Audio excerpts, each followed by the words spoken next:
list goes on. Point being is that an English tradition with the instrument,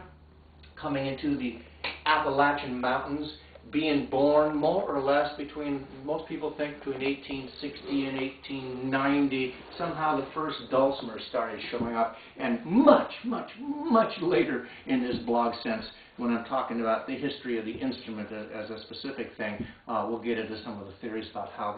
that actually happened. But one thing is unmistakable, and that is the repertoire of the instrument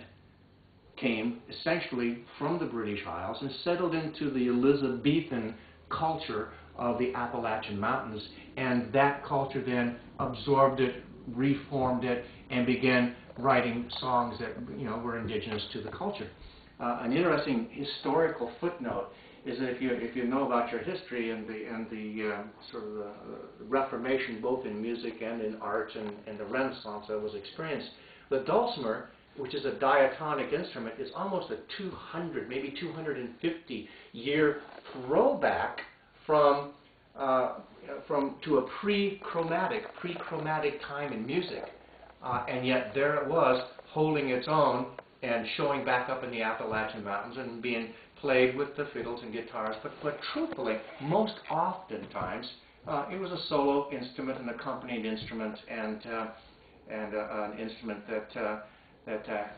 it gave birth to its own repertoire. So